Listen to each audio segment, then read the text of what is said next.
Hello friends, welcome to my channel. আপনাদের সবাইকে স্বাগত জানাই আমার চ্যানেলে। আজ আমি একটা খুবই ইউনিক একটা রেসিপি নিয়ে চলে এসেছি। তো পুরো ভিডিওটা দেখতে থাকুন, আর সবার আগে আমার চ্যানেলটা অবশ্যই সাবস্ক্রাইব করে নেবেন। আজ আমি মসুর ডাল আর চাল ভিজিয়ে তারপরে সেটা বেটে একটা পকোড়া বানিয়ে দেখাবো। তো পকোড়ার মধ্যে আমি এই বাড়ির নিয়মিত নিত্যদিনের যে চালগুলো খাওয়া হয় সেখান থেকে আমি কিছুটা চাল ভিজিয়ে রেখে দিয়েছিলাম, এবং তার সাথে কিছুটা মসুর ডালও দিয়ে দিয়েছিলাম। তো সেটা আমি ভালো করে এভাবে ভিজিয়ে রাখতে হবে 2 থেকে 3 ঘন্টা। আর কিছুটা কুমড়োর ফুল নিয়ে নিয়েছিলাম, দেখতে পাচ্ছেন। এখন কুমড়োর ফুল জানি না আপনারা পাবেন কি না, তবে আমাদের বাড়িতে গাছ, তো সেখান থেকে 2-4টে এনে এভাবে মাঝখানের যে অংশটা ওটা ফেলে দিয়ে ভালো করে ধুয়ে নিয়েছি। তো চালগুলোকে এভাবে নিয়ে মিক্সিতে আমরা মিক্স করে নেব। আপনারা শিলনোড়ায়ও বেটে নিতে পারেন। তো মিক্সারে মিক্স করতে দেওয়ার আগে আমি কিছুটা পরিমাণে জল দিয়ে দিয়েছি। এটাকে ভালো করে মিক্স করতে তাহলে মিক্সটা আরও বেশি ভালো হবে। তো পেস্ট তৈরি আমাদের হয়ে গেছে। তো আশা করি আপনারা কালারটা দেখতেই পাচ্ছেন কতটা সুন্দর এসেছে। তো এটা আমরা একটা পাত্রে ঢেলে নেব। এতে আমরা কিছুটা নারকেল দেব। নারকেলটাকে ভালো করে কুড়িয়ে নিতে হবে।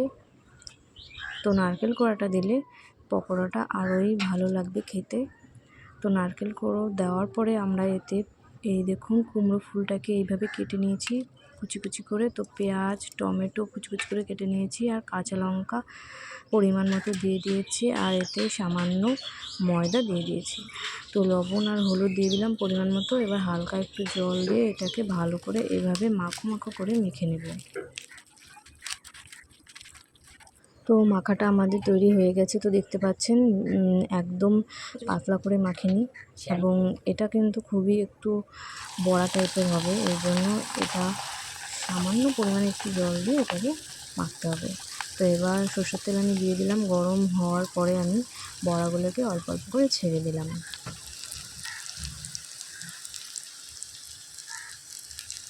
বড়াগুলো কিন্তু খুবই ভালো লেগেছিল খেতে, আর একটা কড়মড়ে ভাব ছিল যেহেতু নারকেল দিয়েছিলাম। এই জন্য আপনারাও বাড়িতে ট্রাই করুন। আশা করি আপনাদের সবারই এই রেসিপিটি ভালো লাগবে। তো পকোড়াটা আমি লালচে লালচে করে ভেজে নিয়েছি। আপনারাও এভাবে লালচে লালচে করে ভেজে নেবেন।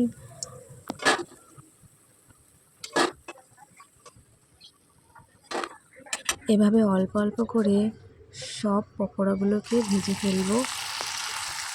ভিডিওটি যদি আপনাদের ভালো লেগে থাকে অবশ্যই কমেন্ট করবেন আর লাইক করবেন।